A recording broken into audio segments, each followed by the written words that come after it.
the little girl. It was terribly cold, it had been snowing since the morning. It was already dark, the evening was approaching, the evening of the last day of the year. In the middle of the gusts, in this freezing cold, a poor little girl was walking in the street. She had nothing on her head, she was barefoot. When she left the house in the morning, she had on old slippers that were much too big for her. So she lost them when she had to flee in front of a line of cars. As the cars passed, she looked for her shoes. A naughty kid ran away, laughing, taking one of the slippers. The other had been completely crushed. Here is the unfortunate child with nothing left to shelter her poor little feet. In her old apron, she carried matches, she held a packet of them in her hand. But this day, New Year's Eve, everyone was busy, in this terrible weather. No one stopped to look at the pleading look of the little girl. The day was ending, and she had not yet sold a single pack of matches. Trembling from cold and hunger, she dragged herself from street to street. Snowflakes covered her long blonde hair. Lights shone from all the windows. From almost all the houses came a delicious smell, that of the goose, which was being roasted for the evening feast. It was New Year's Eve. That, yes, made him stop his wandering steps. Finally, after having offered his pack of matches one last time in vain, the child saw a corner between two houses, one of which jutted out a little from the other. Exhausted, she sits there and huddles there, pulling her little feet towards her, but she shivers and shivers even more than before. And yet she does not dare to go home. She wouldn't bring back the smallest change, and her father would beat her. The child had his little handcuffs all frozen.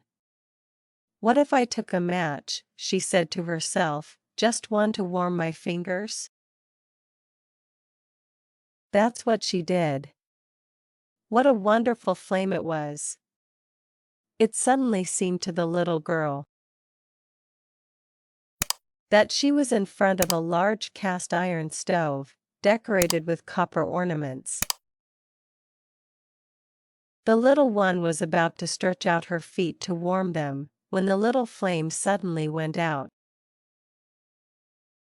The stove disappeared, and the child remained there, holding a small piece of half-burnt wood in her hand.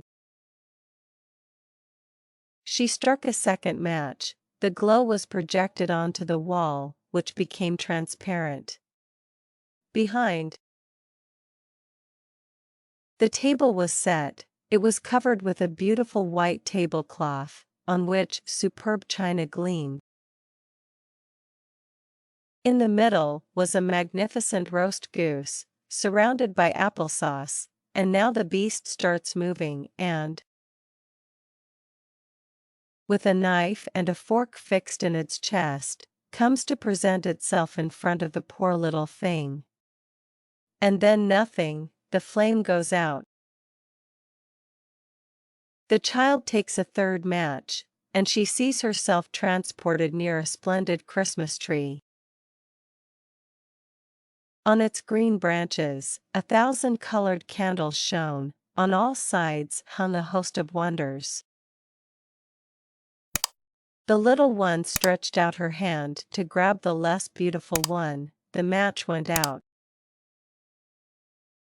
The tree seems to rise towards the sky and its candles become stars. One stands out and descends towards the earth, leaving a trail of fire. Here's someone who's going to die, the little girl said to herself. Her old grandmother. The only being who had loved and cherished her, and who had died not long ago, had told her that when you see a star moving, on the other hand a soul rises towards paradise. She struck another match, a great light spread, and, in front of the child, stood the old grandmother. "Grandma," cried the little one, "Grandma, take me." "Oh! You will leave me when the match is extinguished. You will disappear like the hot stove, the superb roast goose, the splendid Christmas tree. Stay, please, or take me away." And the child lit a new match, and then another, and finally the whole package, to see the good grandmother as long as possible.